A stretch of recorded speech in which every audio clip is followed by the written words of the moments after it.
Hey Chinmay, we are live now Hi. and welcome to our podcast. The name of the podcast is A Theory for Everything. And the theme of the podcast is, well, you guessed it, it's a theory for every single thing under the sky. My name is Vinayak, and the reason why I've started this podcast is to get information myself, to learn, and to be able to spread whatever information I find, tingling my curiosity buds. So today we are going to talk a little bit about personal training, physiology, and sports as well. We'll touch on that topic. With us, we have Chinmay. Chinmay, you're a friend of mine. So just to give everybody a context of what Chinmay does, Chinmay, correct me if I'm wrong, you're a personal trainer first and a cyclist second, or are you a cyclist first and a personal trainer second? I think cyclist first. Okay, so Yeah. I'll go with that. Yeah. As a cyclist, Chinmay is currently representing Maharashtra in the national level. And Chinmay is one of the few handful of cyclists who has gone to Europe and trained and raced with the French boys. And I'm guessing Chinmay is going back to Belgium or France this year and doing some more training out there. So he's one of the few cyclists who's doing that. Chinmay also happens to be a personal trainer, and he trains cyclists as well for competitive racing, and he has clients for personal training as well. So, Chinmay, what I'm going to do is I'm going to hand the mic over to you. You can give a brief of how you came to this point in your life, what you are doing with your sport right now, and then we'll go from there. Yeah, for sure. I think I was a cyclist before I became a personal trainer. I think I was 15 years old at the time when I got my first hybrid bike. I wanted to give it for servicing, but the shop that I got it from was shut. And down the road, I found another shop and I saw this massive board outside the shop, which was they were taking riders out for these community chilled out rides to a local dam or a temple 15, 20 kilometers away or to climb a mountain or whatever. So I was excited, so I joined it. And the first time I went, I rode for 20 kilometers or 25 kilometers, and I came back telling myself I'm never touching a bike again. But there was something weird about suffering on a bike that was very that, that I liked, and I wanted to go back and suffer again. I don't know why, and I don't know why I still keep going back, but yeah, something very satisfying about it. So yeah, I went back. I snowballed from there to essentially where I am right now. As a personal trainer, I was one of the coaches I was working with in 2017, I think, was he was the director of a gym. And because I knew that cycling is an expensive sport, and because I always had an interest in physiology, I decided to do a couple of certifications. So I am a level 3 certified personal trainer. I am a level 1 and 2 certified functional trainer. And I am also a certified prehab and rehab practitioner on the personal training front, a couple of other certifications in cycling as well. But I decided to start working in a gym first as a functional trainer, then as a personal trainer. And in 2018, after about 2 or 2.5 years of working in a gym, I decided to leave the gym and become a freelance personal trainer. So now I'm not associated with any company as such, any personal training company or any gym. I'm just doing my own thing, working independently with independent clients because that's something that allows me to work on my own terms. When I say that, what I mean is when you're part of something else, then there's a lot of things that you have to comply with in terms of how you function. For example, if I find out one of my, uh, do you allow language on this podcast? Yep. Okay, so if I notice one of my athletes is or one of my clients is not doing what they're supposed to do, not showing up every day because they were out drunk partying last night, when I'm in a gym, I can't tell them, "Hey, dude, get your shit together.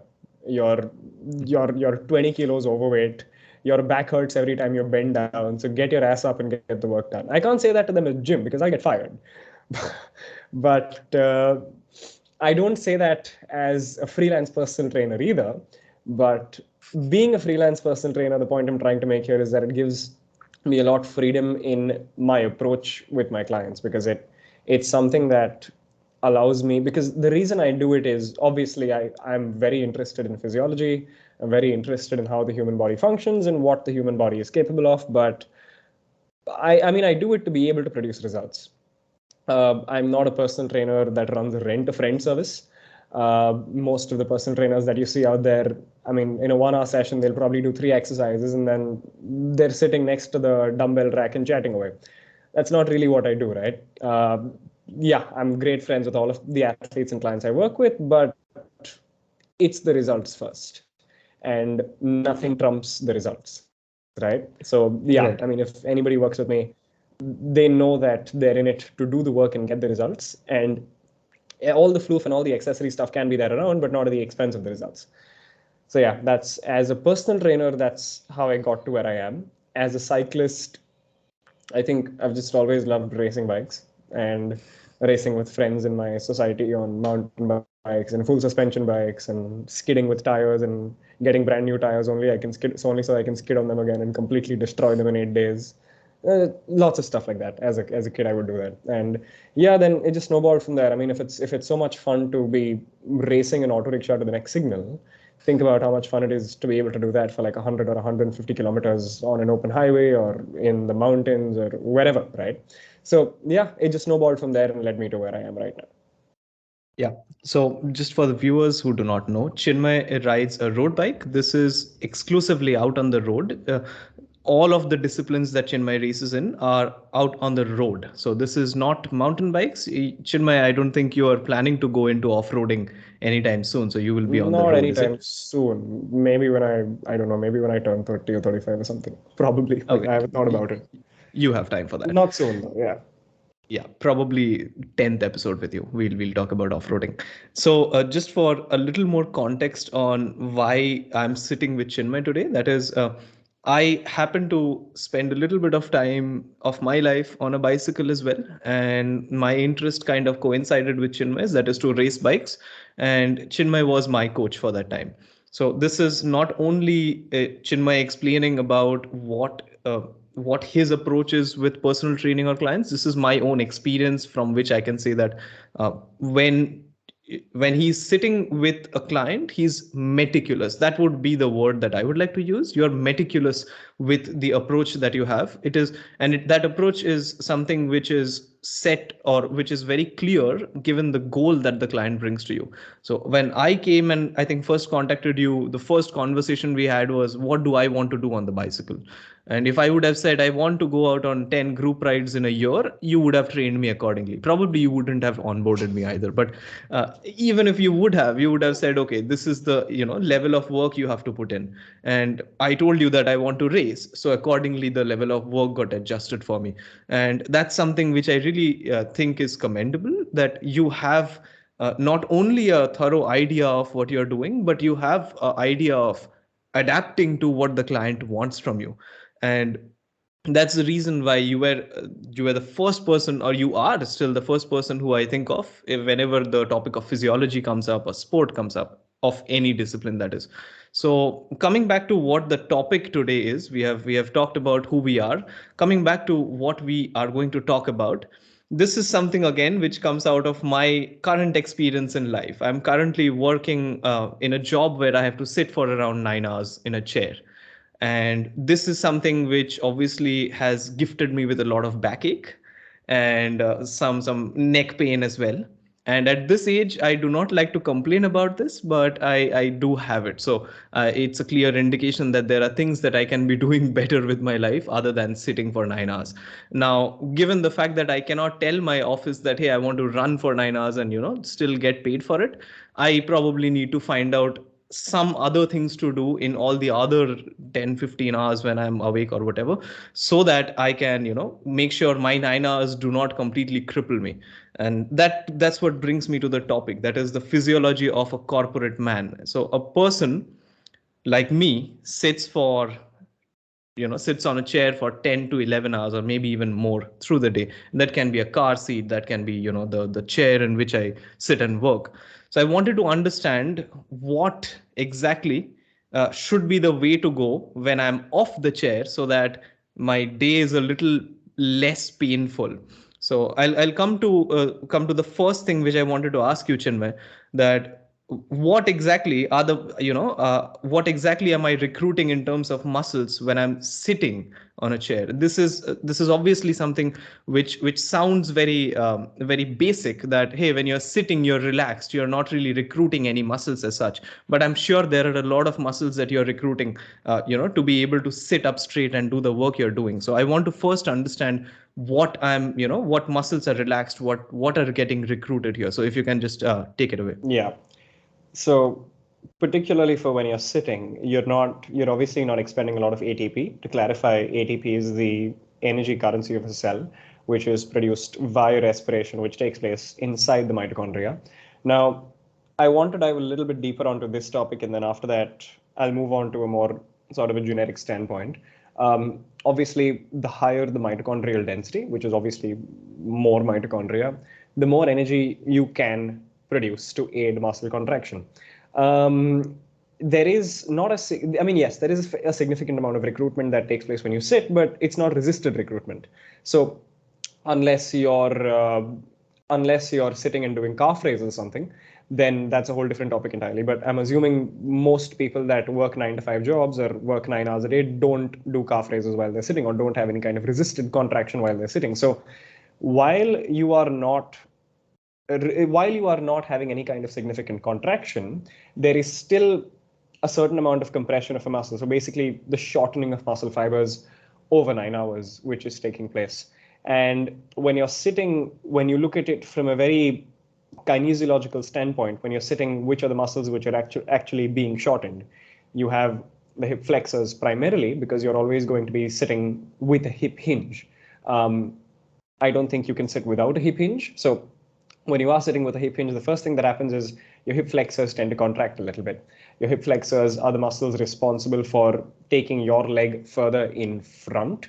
And this is also the muscle which is largely contracted when you're cycling, because cyclists, they spend so much time sitting on that saddle with that position, reaching out in front with their hips fully contracted, that the hip flexors of a cyclist are always really, really, really short. And for a lot of cyclists, also incredibly tight.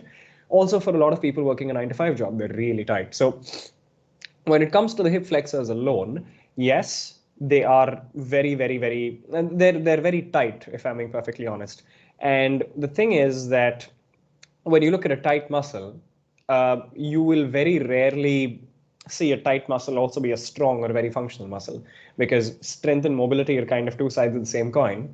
But if you look at the opposite side of the spectrum, tightness and weakness are also two sides of the same coin. So if you see a weak muscle, there is a high probability that it's also tight. If you see a muscle with a very high degree of range of motion, there is a high degree of possibility that that muscle is also going to be relatively stronger. Now, when I use the word strong, what I'm referring to is general functionality. When I say strong, I'm not talking about the ability of a muscle to go and lat pull down 200 kilos. I'm not talking about that. I'm talking about being able to get across daily life while being functional and not ending up with any significant injuries. So coming back to the physiology of sitting, you have really short hip flexors. The first thing that happens is with relatively shorter hip flexors, your pelvis is quite literally pulled down. So I have never assessed anybody with even a neutral pelvis. I have performed, I don't know how many hundred assessments in my life, which a few hundred may not be as much, but they're all quality assessments, right? So the first thing I noticed in individuals is that everybody has an anterior pelvic tilt, because the 21st century lifestyle is something that promotes an anterior pelvic tilt, because everything we do is forward, right?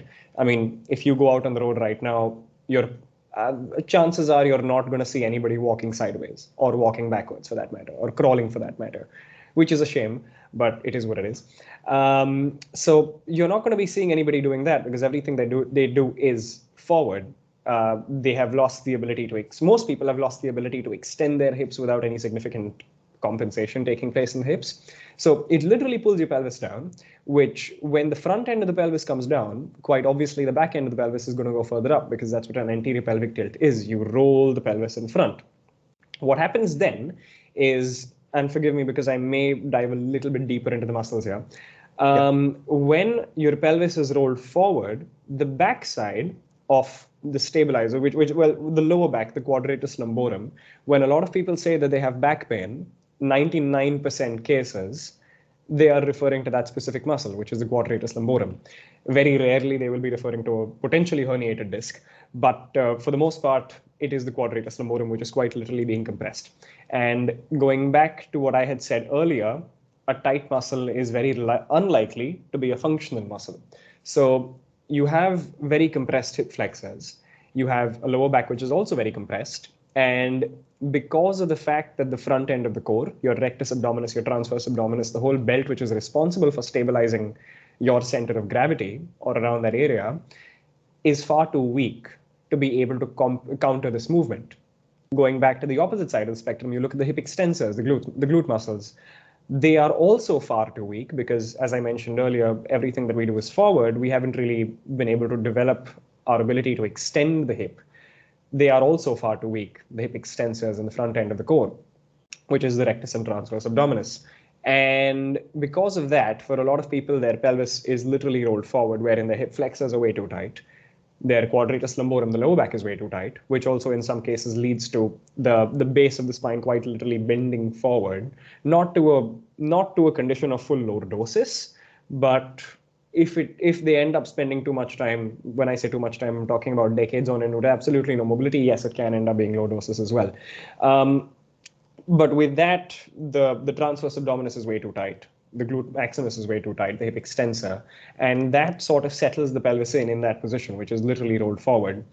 And this leads to the hip sticking out and so forth, and eventually leads to really, really, really bad posture.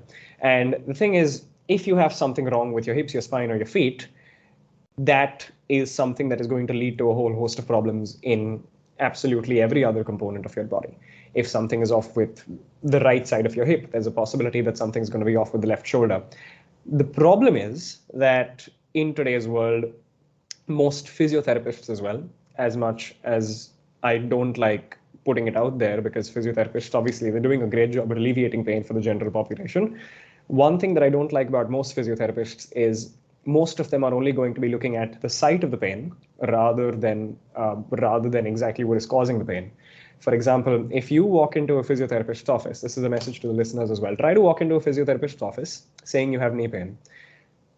With the current condition of physiotherapy, I can guarantee you that 7 or 8 out of 10 physiotherapists, and I'm being kind by when I put this figure, probably 9, are only going to look at the knee. They are not going to look at your ankle. They are not going to look at the hip. The thing is that in a condition like this, for example, the knee, I mean, yes, there is a massive component of knee strengthening as well, but if you have pain in the knee, there's a possibility that that is only a symptom of a far bigger root cause. For example, if you have unstable ankles, if you have incredibly weak hips, if you have a very weak glute medius, you're not able to laterally control the leg. If you have a weak adductors, again, not able to laterally control the leg, then you are bound to have knee pain. That is given. And most physiotherapists are just going to look at the knee. Maybe a little bit of ultrasound, maybe a little bit of needling, maybe a little bit of myofascial release. And that's it. Suddenly the pain's gone. You go back to the same life, develop the same pain, come back to the physiotherapist in a month, and repeat the same process for 12 months on end. A good physiotherapist is one that does not leave you forced to come back again in 4 weeks. That's a good physiotherapist. The problem is that you cannot do the same thing over and over and over again and expect a different result. In this case, what you have to look at over here is the root cause. If you have pain in the knee and your physiotherapist or your personal trainer does not look at the ankle, does not look at the hip, does not look at the lifestyle, does not look at the nutrition and hydration levels, then they are not somebody you want to be working with. I mean, the thing is, there's always someone who's going to do it for cheaper, right? It is what it is. But that's the thing about human physiology, that you cannot look at the site of pain and assess what the root cause is. Now, unfortunately, when it comes to corporate individuals, people who sit for upwards of 9 to 10 hours a day, it's fair to say that most of these individuals also have a lot of other commitments in their life, wherein they have to take care of family and whatnot.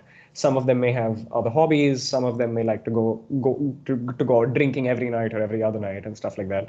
Wherein it's important to understand that every single thing you do in life is kind of a trade-off. Wherein if you want to prioritize your physical condition and your health, you're going to have to trade off another aspect of your life if you are experiencing a lack of time. That's just how it is. There's no two ways about it. If you are going out drinking every night for an hour and a half after your work is done, and you complain that you don't have time to go to the gym, then that's a problem, right?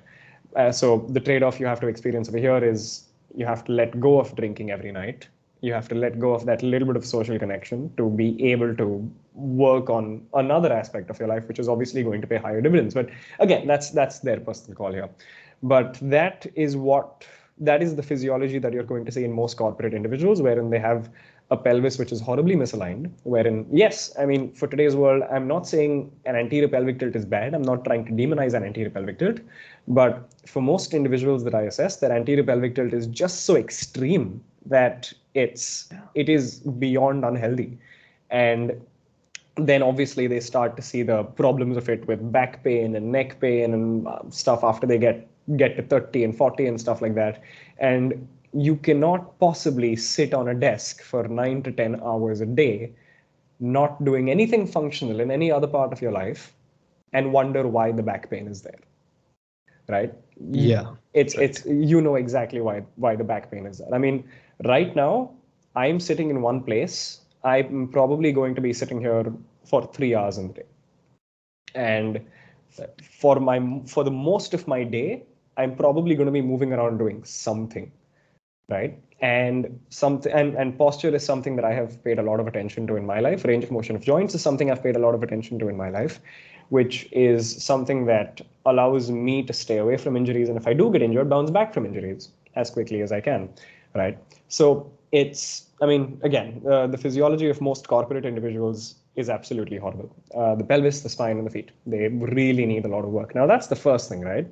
The second thing, which is again the root cause for a lot of problems, is something that you're going to see in the feet. Because for people who work corporate jobs, and I'm specifically talking about people who do not work from home, I'm talking about people who go to offices and work. For most of them, and I use the word most very carefully because I know that every single thing has exceptions, and so does this, right? For a lot of people, they wear shoes to their office, which are just so incredibly narrow. They're going to quite literally look like a triangle, right? Wherein their toes are going to be so compressed. Now, here's the thing. You have to look at your foot as a tripod. When you take one leg off the tripod is obviously going to fall off. A tripod cannot stand on 2 legs. It's impossible. It needs 3 legs. You have to look at your foot as a tripod, and your foot is going to get most of its stability, at least about 70 to 80% of its stability, from the most important leg, which is the interface between the ball of your foot and the big toe. That's where it gets most of its stability from. Now, if this is your foot, let's assume for the sake of this discussion, this is the big toe here. I'm hoping your listeners are also watching this. If they are not, then I'm spreading my fingers as far apart as I can. If this is your foot, what most modern shoes are going to be doing is they are going to quite literally compress the foot, which is reducing how much stability your entire foot can get from the big toe, because it's essentially reducing the length between 2 legs of the tripod. Now, doing that on a very, very, very rare basis is fine, because it's not going to make some massive skeletal changes there. But if you do that for 8 to 9 hours a day, then you're literally making a skeletal change in your foot by reducing the distance between your big toe and your small toe, because your big toe is essentially getting compressed in that case, which is going to make your foot a lot more stable. You're not going to get enough arch support. Your foot is literally going to cave inwards. And if your foot caves inwards and you try to perform any movements outside, then your knee is going to cave inwards, and that is going to affect the whole pattern all the way up, which is going to have ramifications on the hip, the spine, the shoulders, and so forth. So when it comes to a corporate man, the spine, the pelvis, and the feet, everything stems from there. And most of the other things that you're going to experience or see in terms of the pain that they're experiencing is only a symptom of one of these 3 things that I mentioned, or a combination of 2 or 3 things that I mentioned, usually a combination of 3 things. Makes sense. I mean, what I take away from this is One for my notes, that is, one is a lot of the things that are happening in the body are connected to something else. Yeah. So if I'm looking at my shoulder being a little stiff, chances are there's something else wrong Yeah. somewhere in the entire muscular chain on the back, because of which my shoulder is flaring up. This is Yeah. just an indication that there's something wrong somewhere else.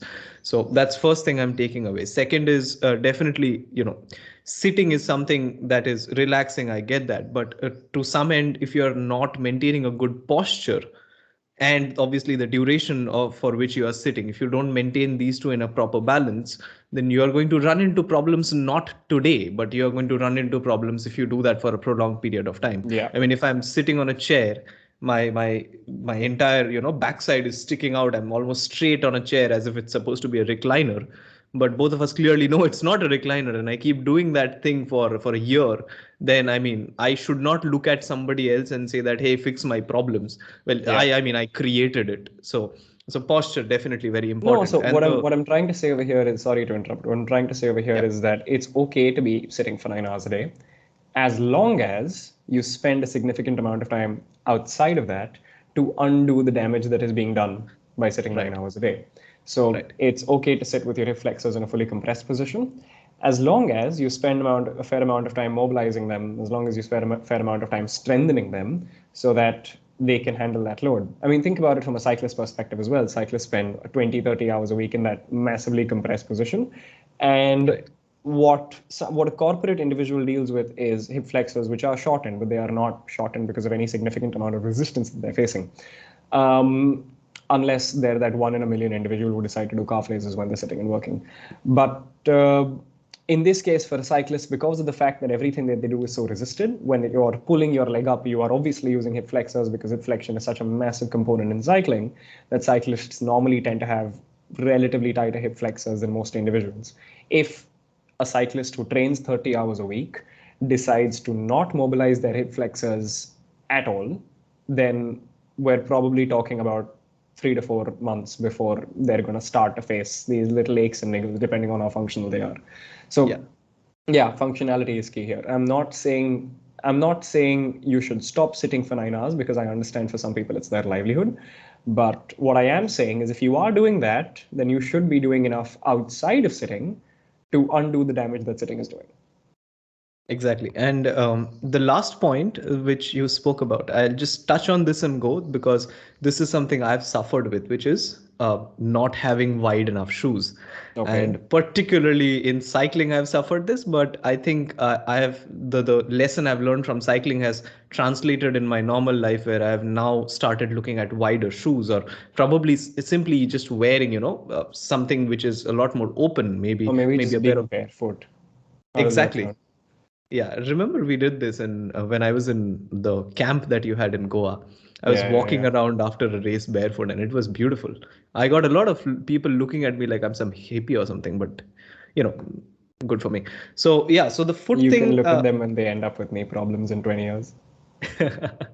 Yep, exactly. And so the foot thing that we are talking about, particularly my experience was that I had bought a pair of shoes which are designed for cycling. Now, just for the people who do not know this, cycling shoes are incredibly rigid. They are more rigid than obviously a normal pair of shoes, because a cycling shoe is designed not to flex or bend too much. It's supposed to attach you to the bicycle through that pedal that you have with a clip, and it's not supposed to let your foot flex a lot.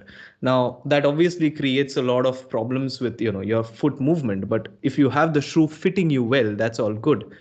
What often happens is, when you're buying a pair of cycling shoes, you look at the shoe and it looks very narrow and very rigid, and you end up thinking, oh, this is the performance shoe that I should go for. But you put it on for the first 5 minutes, you feel magical, because you feel like it's like a glove. It's all your foot is cocooned in the shoe, so you're very comfortable.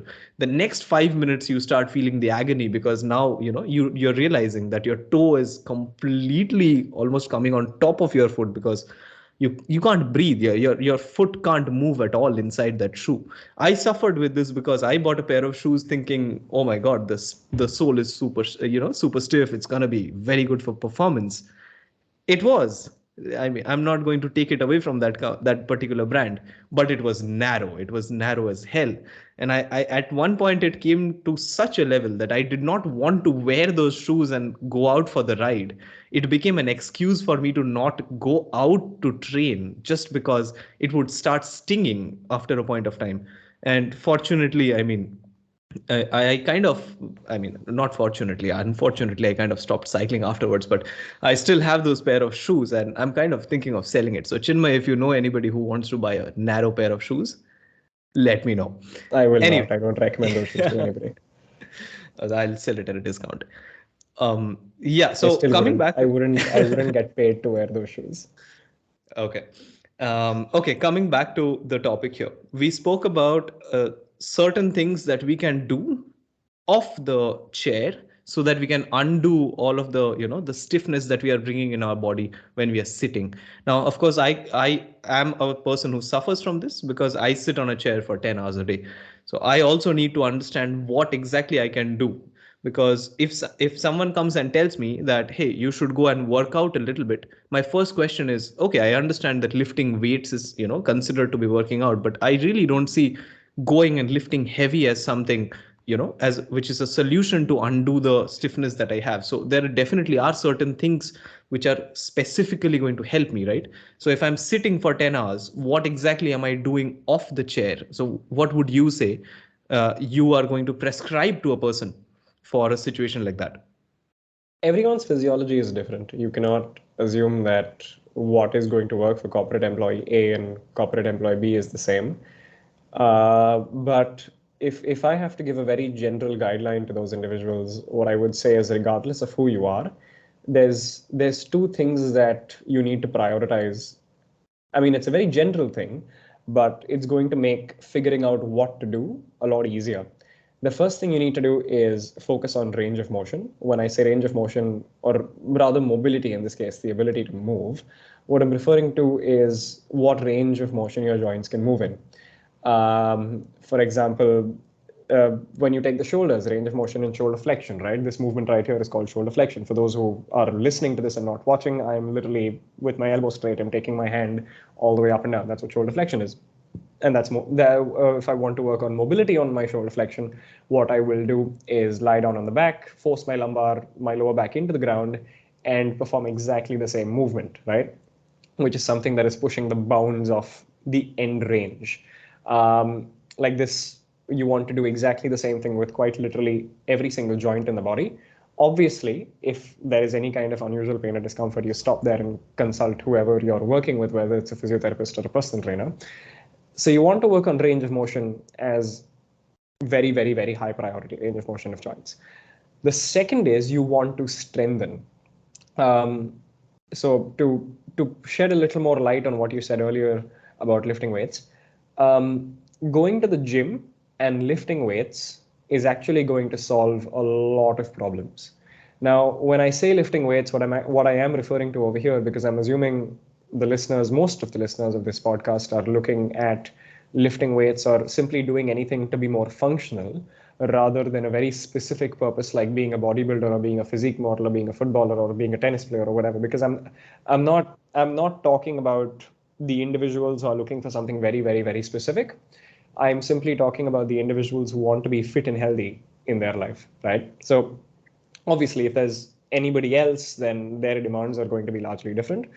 But in this case, if you're looking at an individual who just wants to be healthy and fit in their life without, having any kind of chronic pains or whatsoever, for them, going and lifting weights with movements that are functional, when I use the word functional, what I mean is a movement that is replicated in daily life, that is something that is actually going to benefit them a lot. Now, let me give you an example of what is a functional movement versus what is a non-functional movement. Yes, there is, just like everything, there is always a gray space in between. But for the sake of this discussion, let's skip that gray space a little bit. So, for example, when you squat, you are squatting every single day. I had to squat to sit on this chair. I'm going to have to squat to get out of this chair, and as will you, and as will everybody who is, or most people listening to this podcast. When you perform a deadlift, it's quite literally picking up something heavy from the ground. When you're performing a pull-up, it's kind of like climbing a tree, right? I'm assuming a lot of people don't climb trees these days. Also a shame. But yeah, these are movements which are functional. These are movements which are biarticulate, which what I mean when I say biarticulate is you are involving more than one joint at a time. So you are not isolating one muscle or you are not isolating one joint to carry out the movement simply because it's not very functional. Most of the isolated exercises, most of them are not very functional, right? So there's a whole host of exercises that are functional, but then after that, you think of exercises which are not very functional. Something like, say, a lat pull down. There's not, even though it is a biarticulate exercise because you're involving more than one joint, it's not really a movement that you would replicate much in your daily life, right? Um, Similarly, a bicep curl, right? I mean, some would argue that a bicep curl, yes, it is functional, but there's a lot of things that you can do in a very compounded way that you can strengthen your bicep that does not involve the sole movement of the elbow and absolutely nothing else, right? So it's the point I'm trying to make here is mobility, range of motion of joints, and strength, the ability to produce force, contractile ability within a muscle, is something that every individual needs to prioritize. Now, exactly what exercises they need to do, what movements they need to do, is something that I can only find out after a full assessment, or they can find out after the full assessment is done with their physical therapist, a personal trainer, or physiotherapist. So yeah, that's what I would say about what these individuals need to do outside. It sounds very complicated, but trust me, it's not. It's fairly straightforward. Yeah. So the first thing I understand is go to the gym, or maybe not just go to the gym, but get an assessment done first. So to understand Get an exactly. assessment for individuals who don't know what they're supposed to be doing. Get an assessment done. For individuals who do have a fair idea, going to the gym is kind of like the first thing they can do. Not just going to the gym. I mean, you don't need to go to a gym to be perfectly fit. Everything that you do, everything that you need to do can be done at home, right? But Right. for individuals who are not very well versed with exercise form and stuff like that, then going to the gym is the next best thing because whatever they do will be done under supervision. I hope that the gym supervises any individual who is new to the gym or even old to the gym for that matter, a veteran. But yeah, I would recommend whoever is new, they need to be doing whatever they're doing under supervision.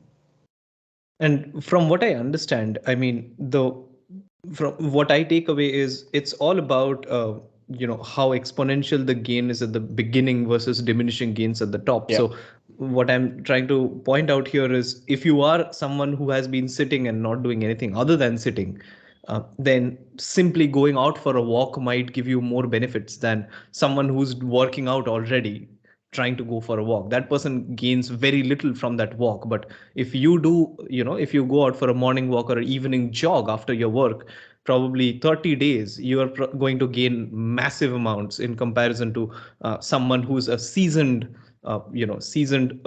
veteran in the gym, so to speak. So definitely gains are diminishing as you go up to the top, but if you are not doing anything already, then probably the best thing to do is just to get someone to supervise you and just go to the gym, or maybe even go for a walk, or any form of exercise. You can just get a yoga mat for yourself, that is not very difficult to get, and start stretching, with someone to look at what you're doing. Once you know exactly that you're not hurting yourself or you're not going to, simply stretching might do you more benefit than anything else, than just sitting. So that's something I take away from this.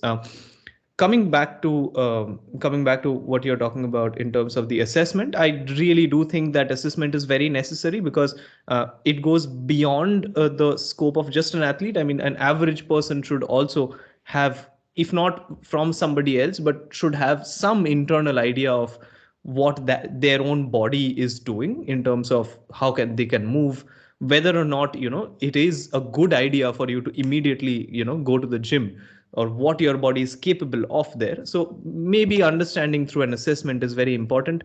And definitely what you're saying is correct. Gyms do need supervisors, and I've had a fair experience of a lot of gyms in my life. I've been able to travel to multiple gyms, and well, supervisors are a scarcity. Those are the endangered species, species Yeah. in the gym. So yeah, if you are going to a gym, and if you're after listening to this podcast, well then good for you. You're doing the right thing. But ensure that there is someone who is willing to help you. That's also important. The person has to be willing to help you. So get to the nice gym and do your thing. That I would say.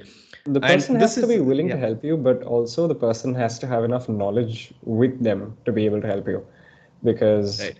I think you and I both know at this point that most gyms, the people that work in those gyms as personal trainers or functional trainers or any prefix for a trainer, is most of them do not have the necessary qualifications. When I say the necessary qualifications, I'm purely referring to knowledge, because if you look at, for example, if you look at the certified personal trainer degree, the CPT, it does not equip anybody to be playing with somebody's life, uh, especially most of the ones that you're going to find in India, right?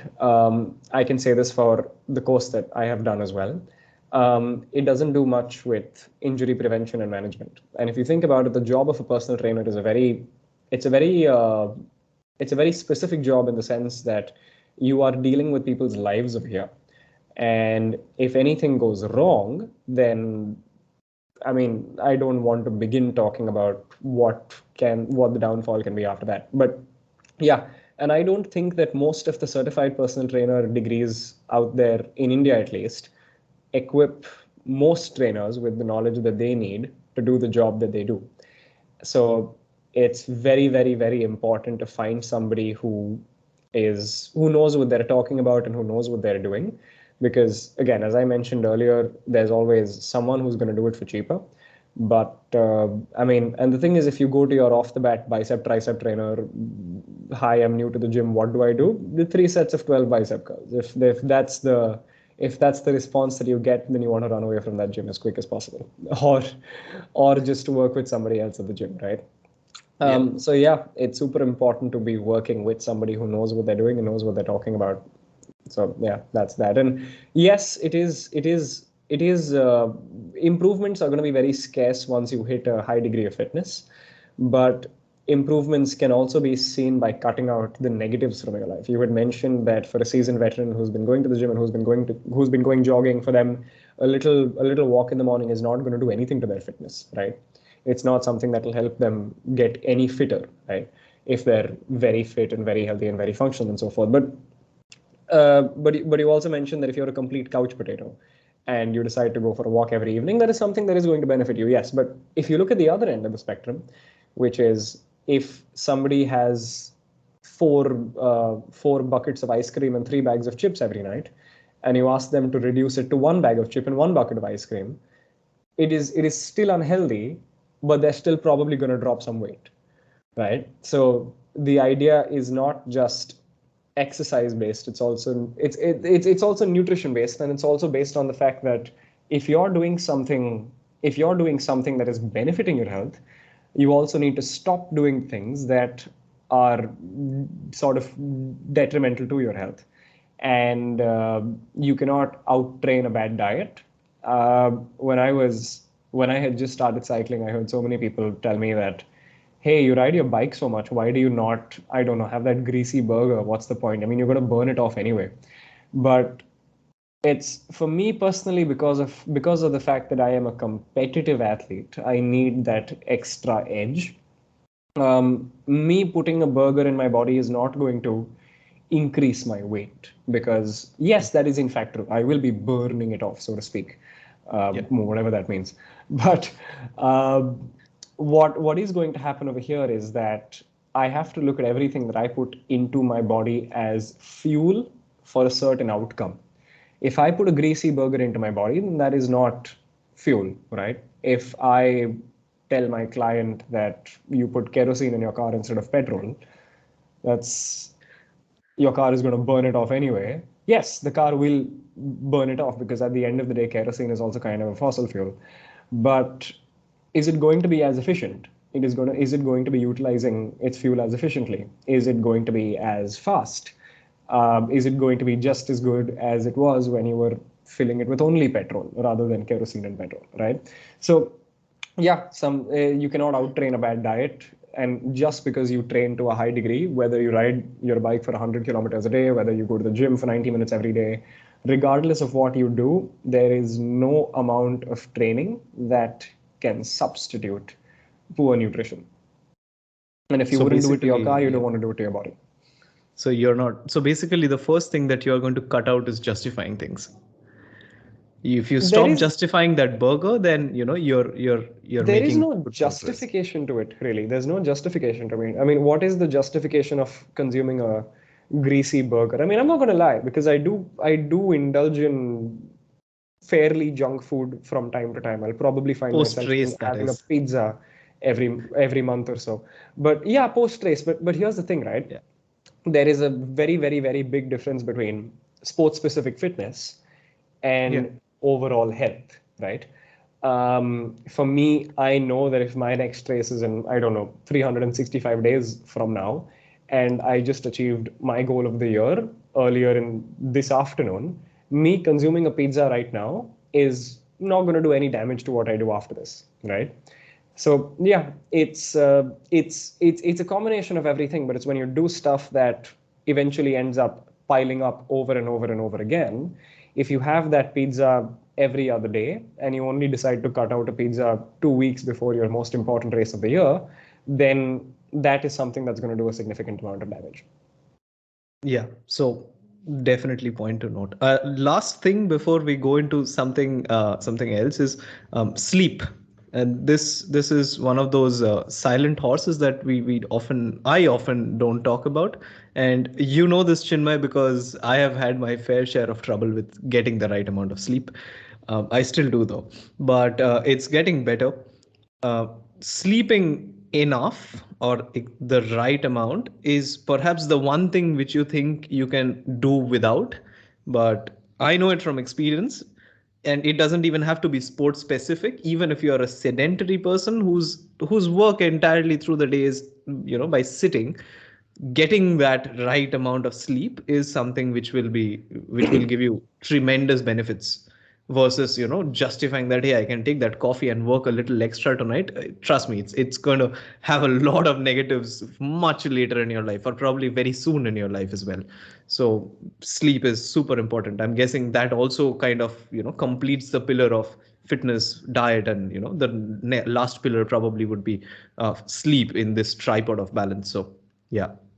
Yeah, sleep and recovery in general. Because, I mean, uh, I read this quote somewhere.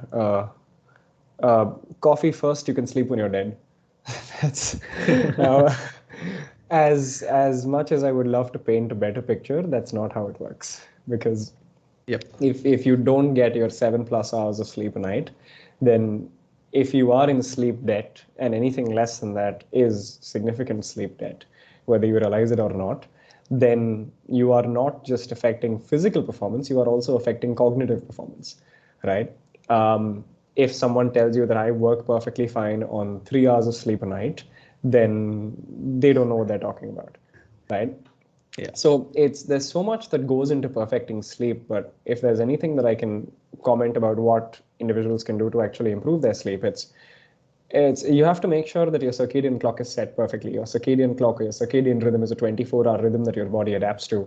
And if you do the same thing at the same time every day as a routine on a daily basis, then your productivity across those segments of the day improves tremendously.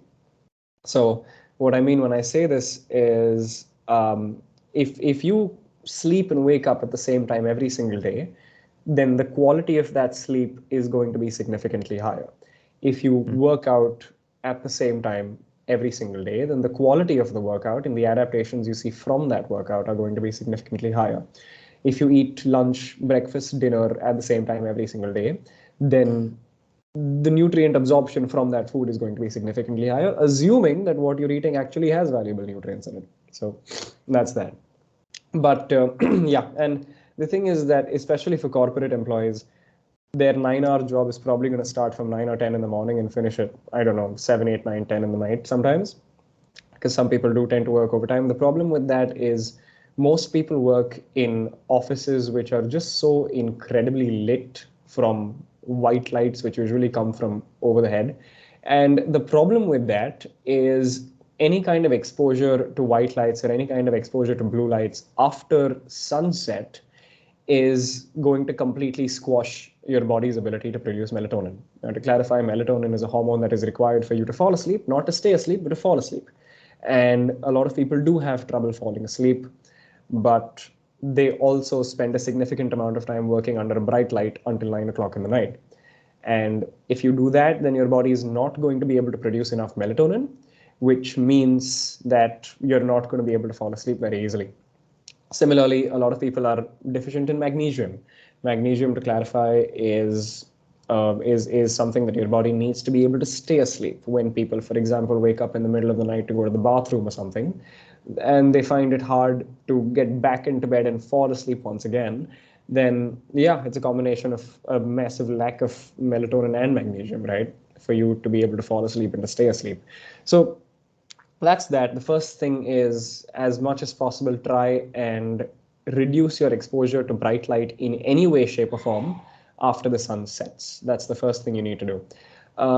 Viewing the sunset, when I say that, I don't mean directly staring into the bright sun, but I mean facing the direction of the sun is something that is going to benefit a lot of people because it is going to offset the negative effects of blue light at night. So when you are directly looking at the sunset, whatever time the sun sets, whichever part of the world or country you're in, facing the direction of the sun is going to offset the negative effects of you probably staring at your laptop at work, or the bright white lights that are coming from the top of your head at work. One of the things that I normally like to do is I don't like to visit supermarkets late in the day. I try to keep my supermarket visits in the afternoon because supermarkets also have very bright overhead lights. If I do visit a supermarket in the night, sometimes I would put a pair of sunglasses on. Not because I want to look cool, but because those bright lights are very damaging for melatonin production. And I want to be able to sleep well that night. So that's, again, another significant change a lot of people need to make. That's light exposure is something that plays a massive role in how quickly an individual can fall asleep, which is exactly why using a laptop, using a phone, watching TV immediately before you go to bed is, whether you realize it or not, going to affect the quality of your sleep, right? The other thing to sleep is bodily temperature. This is probably something that you've experienced, and I know I have, is at some point in time, we all have done a workout super late in the night and then expected that we've done the workout, and now because of the fact that we're tired after the workout, we'll sleep well. It doesn't work that way, right? Because whenever you train, any kind of an intense training session, or even a moderate intensity training session, is something that is going to increase the overall your core body temperature by a few degrees, and that is again massively detrimental to your sleep, because when you sleep, you want to be able to reduce your core body temperature by 1 to 3 degrees, not increase it by 1 to 3 degrees. So if you work out even at a low to moderate intensity in the night before you go to bed, then the quality of your sleep, whether you realize it or not, will be massively affected, right? So you want to be able to schedule your workouts in the day wherein it sets you up well for the day, not sets you up for a bad sleep in the night.